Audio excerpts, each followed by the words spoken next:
Hello, and welcome to yet another episode of Starfleet Boy, in which we have a casual and informal discussion about Star Trek. Star Trek Next Generation Season 2, The Outrageous Okona.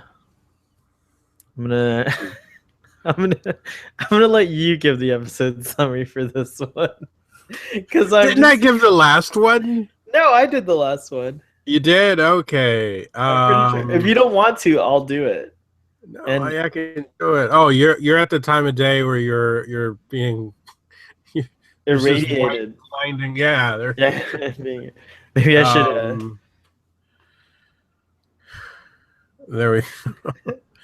Okay. Yeah, I just finished watching the episode. And you can't remember. Which I haven't.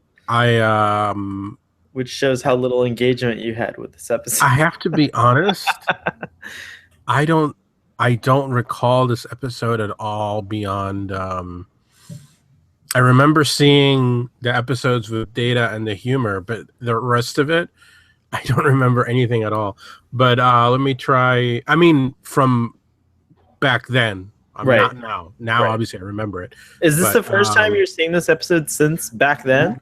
Yes, absolutely. Wow. But the only thing I remember is the Joe Piscopo scenes. Yeah, it was great, by the way. So the summary is the Enterprise encounters Okona's ship. He's in need of some repair to his engines, and they invite him aboard, and he immediately starts, Captain Okona starts romancing several beauties aboard the Enterprise. Meanwhile, Data is preoccupied with his lack of sense of humor, understanding humor, and he, of course, heads to the holodeck, which in last week's episode so cleverly managed to match wits with him. So I guess he feels, well, maybe the computer, a holodeck computer, can help me find humor. Well, and Guinan says in that scene, you need to go seek a higher power. Higher power, which indeed the Enterprise... Or a smarter computer. So he acknowledges that the Enterprise's computer is smarter than him. Clearly it is. It's able to create sentient life. It is a higher power. Effectively, the Enterprise D is the God computer. The computer on board. So the God computer creates Joe Piscopo to help him find humor. Joe Piscopo masquerading as Jerry Lewis. And that plot is running concurrent with a couple of leaders of nearby planets who are hunting down Okona. One because he's stolen a valuable relic, and the other because he's impregnated his daughter, and leaving Picard in another fine mess regarding Okona and what to do and who to turn him over to, and eventually it's revealed that the son of the guy from one planet is in love with the impregnated woman from the other one, and it's a Romeo and Juliet kind of thing, and he stole the star of something to give over as a wedding present. So it wasn't Okona's fault, really. It's just this Romeo and Juliet situation, and everything is resolved with smiles, and Data tries out a routine in the holodeck and realizes that the holodeck is a holodeck, so it's giving him what he wants, but it's not real. Although maybe he should have just done what Geordi did, which is, computer, please give me a holodeck audience that will react as a real audience would. In which case they would have not laughed at anything he would have said. But anyways, long story short, Okona goes off in search of an episode of Buck Rogers, and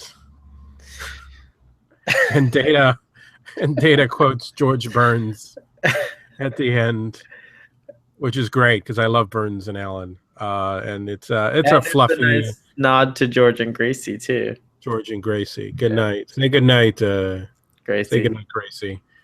Good night, Gracie. So it's a fun, fluffy episode. It's fun and fluffy. Um, Great summary. You got everything in the episode. All right, good night, everybody. Good night.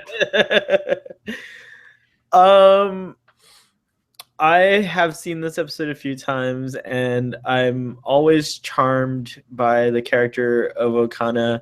But I think I reached the limit of my charm because this time he was in fact a little bit trying, and I don't know if I don't know if it was because I was kind of analyzing it a lot more than I normally do. But do you recognize him? Do you know who he is?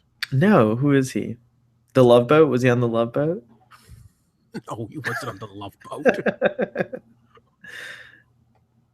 The Rocketeer, man. Oh my gosh! Was this pre-Rocketeer? We're gonna have to look it up, aren't we? Uh-oh. That's the Rocketeer. I totally thought he looked familiar, and I didn't know why. The Rocketeer, which is right over here. That's him. That's Outrageous Okona, who is named William. No, sorry. What is William Campbell? Oh yeah, Billy Campbell. You're right. Sorry. Oh, Campbell. Well, I think do they call him William in the? No, he's Billy. He's Billy on Star Trek. I thought he was William Campbell on Star Trek. Okay. Oh, sorry. On IMDb, it says Billy. But in the episode, I think they credit him as William, which is weird. I don't know when this. I'm looking back. I'm going back into. He's worked a lot. He's a steady working actor. He's got a lot of. Oh yeah, no, he's done a lot. Actually, he was according to. Oh, the book is not here. I left it on the bed. The book.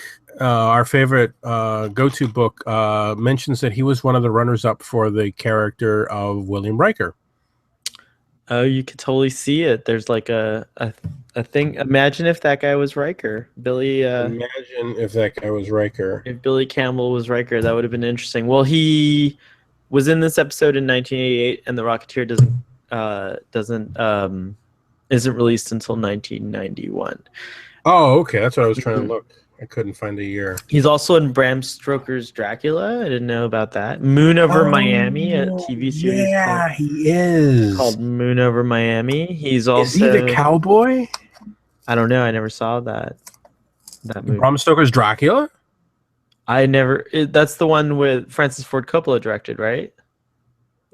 That's the one with Gary Oldman. Yeah, I only know the famous scene. You know what? I think I'm lying right now. I think I've seen it in parts, but I've never sat down and watched it in its entirety, if that makes any sense. I've seen little bits of it on TV, like the ending and the middle and the beginning, but never in one sitting. Isn't that terrible? I have crossed oceans of time to be with you. I only remember that a mutual friend of ours was very into the movie. Sue loved that movie. Yeah, she does. And what Anthony Hopkins does in that movie, I don't even know if we can call it acting. It is something that very few people ever reach. Brian Blessed is one of them. But Anthony Hopkins reaches something beyond acting. It is. I just don't know how to describe it, really. Now I have to watch this movie. Now I have to sit down and actually watch Bram Stoker's Dracula. I think I saw Von Helsing. Isn't Anthony Hopkins in that too? No. No. I'm not really good with the horror movies. I have to confess, my horror movie quotient is very low. It's not even a horror movie, but okay. Back to Billy Campbell. And there was another familiar face. in the episode. The very alluring transporter chief was played by none other than. Can you guess? I thought she looked familiar, but I don't know who she is. Terry Hatcher. That's Terry Hatcher. That's frickin' Terry Hatcher, man. Oh man. Oh man. Her name is Ensign. No, it's Chief Robinson, uncredited. Yeah. Holy moly! I knew she looked familiar. That's Moly. Lois. From Lois and Clark fame. But she's also had an extensive career in acting, and she's been on things like Seinfeld and Tomorrow Never Dies, the James Bond movie. Mm-hmm. MacGyver. She was on MacGyver. God, she must have been like 16 or something on that show. Probably. Quantum Leap. She was on Quantum Leap. She was on Quantum Leap. You're right. Night Court as well. One episode of Night Court. Night Court. And The Love Boat. Did the Maybe you do recognize this guy from an episode of Love. Did you watch a lot of Love Boat? I did as a kid. I watched a ton of The Love Boat. Did you watch Did you watch the new one, the new Voyages? When did that air? Because I don't. That was that was when Voyager was on, and it would be the Love Boat and. Are you serious? Love Boat was, yeah, and Robert Urich was the captain. Weird. I missed that. Yeah. Anyways, so lots of famous people in this episode. Mm-hmm. Including Joe Piscopo, of course. And Joe Piscopo. I wonder if that was Whoopi Goldberg was able to bring Joe Piscopo into Star Trek, or if he already liked it. I wonder. Maybe. Jerry Lewis was originally scheduled to be the comedian. No way. According to oh, you're getting tired over there. Yeah. Yeah. According to the often cited book, which I don't have with me because I left it over there on the other side of the room. But Jerry Lewis actually was filming episodes of Wise Guy. I think it would have been amazing to have had Jerry Lewis on. This would have been a whole different episode had Jerry Lewis been there. But although Joe Piscopo does a pretty good impression of Jerry Lewis, it was a nice little nod to Jerry there. I've always liked Joe Piscopo. He had a couple of good movies in the 80s. He does a great Frank. He did a great Frank Sinatra on SNL. He's the one that does the what is it? He's playing Sinatra, and I think Eddie Murphy. Is Eddie Murphy playing Stevie Wonder? Oh wow! I don't know this. And they're doing like a duet, and he's just saying like overtly racist things to Eddie Murphy's Stevie Wonder or something. It's just, which is hilarious. Yeah, Joe Piscopo was funny. I've actually never really liked Jerry Lewis. Really? So I love Jerry Lewis. I've never been a huge fan of Jerry Lewis. I'm happy with Joe Piscopo. So Okona, I like that you said that after this he's on his way to find a episode of Buck Rogers, because he is a bit outrageous. I mean, I think the title is accurate. He is a bit outrageous. He says even in one scene that he tries to augment his mundane existence with flamboyance and adventure. He also kind of echoes a little bit of an outrageous version, but like a Han Solo type of character, you know, down to even the like kind of the outfits like a flamboyant version of what Han Solo wears. And he's like a space pirate. I think is this the first space pirate we're seeing on on Star Trek? Well, Harry Mudd was kind of a space pirate. Right, so he's like that, but on the Next Generation. And I think It would have been great to see Okana again too. There's another character that Yeah, I thought would have been fun to yeah. have appear again. Um, Well, he appears in several comic books, mm, which actually I haven't had a chance to look at, but apparently he's featured on the cover of a few. So the writers in the comics recognized the appeal of the character, and you're right. I mean, growing up, I'm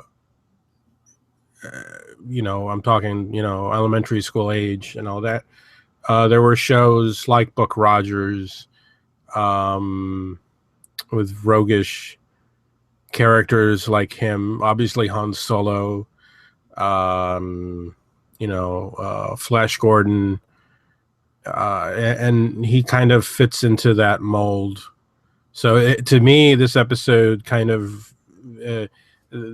is sort of the old science fiction a nod, and sort of, a right? nod. Yeah, yeah. It's kind of like an old pulp 40s, 50s slash 40s/50s style character walking into the 80s.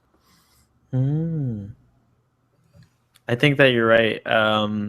It does hit all that, and then the obvious Romeo and Juliet lift, as you pointed out in the summary as well. I thought that was something I took note of when I was watching it. Of course, it has the added Star Trek um, element of teen pregnancy to go along with it to address some of the issues from the late 80s and early 90s that Is were that what that playing. was? I Okay. think so.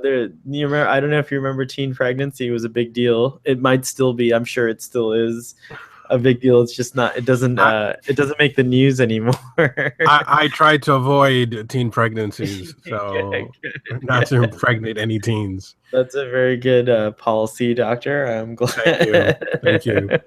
I've done my best. um, I thought that I thought that was comical. The whole thing was very comical, actually. Riker and um, Picard are laughing at the laser capable ships, and they're making jokes. And Worf doesn't find it too funny. He's like, "You are underestimating the enemy." Yeah. By the way, did you notice that what are they? The Arconans, the Atlek ship was the same cargo vessel. It's the cargo vessel from Star Trek 3. Is it? It's the same exact ship. It's that kind of It's the same model. the same model. They're using the same model. I like that Worf is now taking prominence on the set of your room there. I am not amused. What did you think of that confrontation between Okana and I didn't Worf? know if he was saying that he would like to kiss Okana or if Yeah, he would like to. that's the It same wasn't very impression I clear. got. Yeah. No, it was actually clear, but it was kind of a funny thing, and I thought it was kind of funny. Like, I don't know how much time passed from when Okana was with Terry Hatcher to the last lady, but apparently he'd been reported in 3 female. Well, they don't specify, but 3 crew members' cabins. So he's making good time. Well, it's a Galaxy class starship. I mean, it's a lot of women on that ship. It's true, and I also thought it was weird. Well, Wesley clearly had a crush on Okana, a little man crush over there. Yeah, He's like very, yeah. he's very, Crusher was all over that. He was like, "Ooh, he's like, why can't you stay? And I mean, like, seriously, that's because he probably longs for a brother or companion, father figure type, person. But I mean, Wesley has shown signs on Star Trek of intimacy with men, older men, particularly like the Traveler. This is a very intimate relationship, and I thought this was a little intimate as well. I don't know what I'm trying to say here, but there's maybe a case that could be made that Wesley maybe swings both ways, or sexuality is not really a big deal in the future, anyways. People don't concern themselves with it. Well, um, that and conversation he had with labels. Riker, where he's like, "I've made my choice," and the way it was delivered, it was like, "And you choose Riker?" I don't know. I don't know what you're trying to say there, but okay. Yeah, so I'm glad you've made your choice. tongue in cheek Um, aside. maybe Worf tucking him in at night is. Oh boy, Goldie Scott is gonna feel a large amount of FOMO right now, wherever he is, fear of missing out, because this is a conversation I think he would probably love to be a part of. Yeah. um, Beyond that, not much. It's a very light episode, very humorous episode. We do see it. It looks like 10 Forward is a steady fixture. I think it's been in every episode so far this season, and I don't dislike that. I love 10 Forward. We saw Vulcan today. Did you see in that shot where he's sitting? Data's sitting with No. Guinan. The shot starts off with a Vulcan picking up a drink or something at the bar and walking to um, Hmm. his table, and it might be when we get to lower decks, it might be the same Vulcan character. Actually, he had a similar haircut and he was wearing a blue uniform, so it could be a hint at that. Well, last time I checked, all Vulcans have the same haircut. So That's true. It's the bowl haircut. You're absolutely right. Except Cybok. Cybok had that. He kind of had your haircut.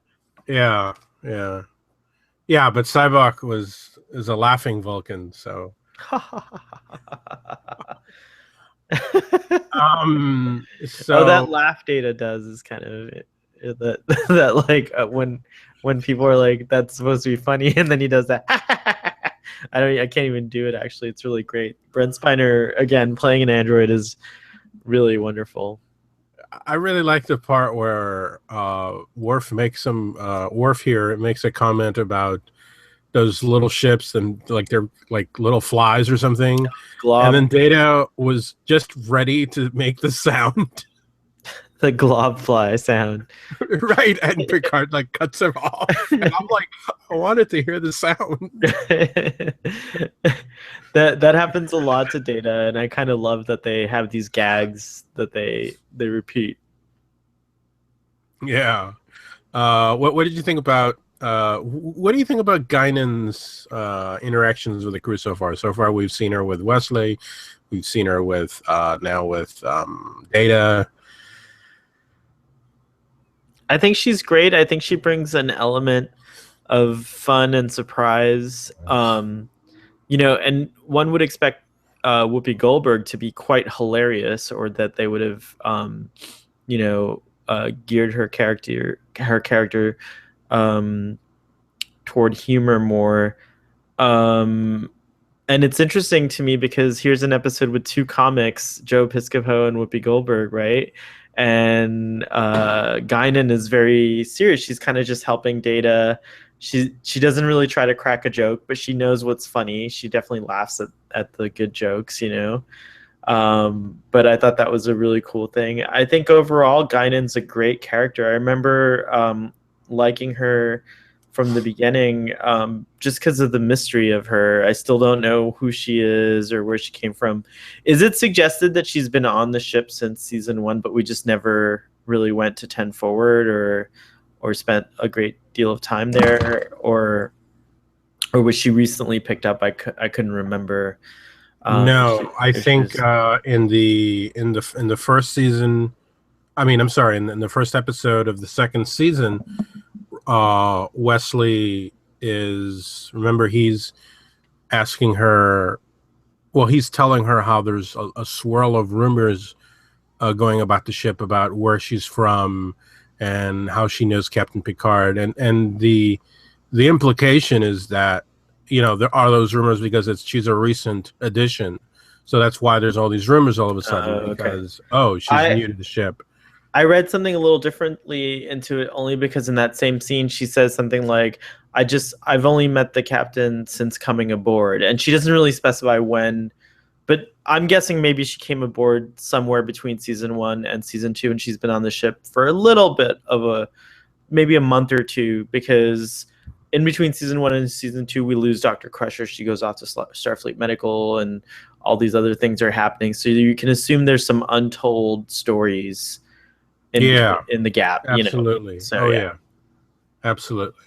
I concur. Yeah, I think you're right. But I was just wondering if they were trying to retcon her in to even before, because just because 10 Forward is introduced to us in season 2, it doesn't necessarily mean it wasn't there on the ship already. It's just that now we're visiting it more often, or maybe the ship got an upgrade. Maybe they emptied the Whale Navigator tanks and made a bar, and Guldu Scott would be happy to know that there's no more Whale Navigators on the Enterprise. No, I don't think 10 Forward is large enough to have held those humpback whales. I think they're still on there. I think maybe they lost a part of their habitat. The far side, I think, is where the rest of the crew can actually interact with them. It's on that far right. If they had the budget and the special effects, it would have been neat if one of the walls of 10 Forward were actually a water tank, and you would see whales swimming in the Captain, there'd be whales upon it.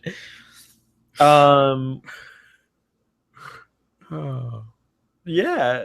So beyond all that, I didn't really find the episode had a lot. Again, it was a fluffy, sort of fun, light episode, and I think it delivers. It definitely hits the delightful tone, and I think I think it worked on those levels, but it's not a particularly significant episode in terms of arc or story or character development. Well, as we know them to later be. I have a question. The redhead that was with Okona when Worf came in, is she a civilian, or or is she a Starfleet? I think she's Starfleet also. Crew, because he says crew members cabins. You would think if this guy walks into your room. Well, okay, so first of all, how this guy's needed on the bridge, you would think that woman would have been like, okay. Not only that, no, she's like completely just like she's a non-speaking role. Yeah, she's a non-speaking role, and she's completely like under his spell. It's true. But what I find interesting, actually, on a technical level, is like, does Worf's security status give him clearance to just be able to walk into anyone's cabin without ringing the chime? Because that's one thing, is he just kind of barges in. Yeah, because 5 minutes later, it could have been a very different scene. It could have been a very different scene. Not only that, that's true. The crew cabin, it seems like the bed was right at the bed. Well, because she's a lower. Oh, that's right. She doesn't have her bedroom. Lower rank. So you're telling me that you can just walk into a crew member's quarters without ringing a bell or knocking, so to speak, and whatever's happening on the bed is just happening, and like you can just walk in. When he took over as security chief, he initiated a lot of new security protocols that Tasha would not have approved of. So I guess, yeah. But yeah, I agree. That was kind of awkward. I'm like, the whole scene was pretty awkward, but fun. But yeah, it's like, what? Okay. Remember what it took to pry me from your arms, my darling. He's snarling like. It would have been neat. I think that Bill or William Campbell did a great job as Okona. He's very charming, very wonderful. But imagine Cary Elwes playing Okona. From The Princess Bride? Yes. He shows up on DS9, right? Does he? I think he does. Oh, fantastic. I think he does. We'll be talking about that on Drunk Space 9. Farm Boy shows up on DS9, I think. As you wish. So I guess I don't have anything else really to say about this episode. There's nothing really to say. I mean, the episode. I mean, I'm thinking, other episodes have, it's frequently a complaint on my part. Nothing happens. But in this case, nothing really happens. But from the opening of the episode, it's understood that this is a light episode, and the B plot is also very light. Which, just to contrast it with the season finale of the first season, we had a very light subplot with those three people that they found from the 20th century, and you had a more serious subplot. And I think this was the one in this episode was much better balance. I mean, you had a kind of they were both on the light side, so it kept an overall even tone, and I enjoyed it. I give this a 6. Oh wow! It's slightly better than average because it was fun. I enjoyed the scenes in the comedy room or whatever. Excellent. Well, I agree with a lot of your points. I feel the same, but my rating is slightly lower. I think for me this was a 5.5, and you won't raise it up. I don't know. I can't find a reason. It's like it's you know what? I'm gonna go down with you. You're gonna come down to 5. Yeah, I'll come down with you. Thanks. Yeah. I'll go down there. 5.5. You're right. Like if he rated it at yeah, I'm sure as hell not gonna give it a 6 if we're picking at 5.5. I'm not. I didn't love it. It wasn't that much. So yeah, you're right. It's a 5.5. 5.5 it is. So the Outrageous Okona. This has been a great time talking to you today, Doctor, and I look forward to our next episode, which is pretty exciting. It's called Loud as a Whisper, and it's going to be a lot of people cite it as a great episode because it is with Riva, the Peacemaker, the Riva of what's that planet called? I forget, but it starts with an R. Of the Greek choruses. I don't know. Greek choruses, yeah. Anyways, that's one I'm really looking forward to talking about. So see you next time, and live long and prosper.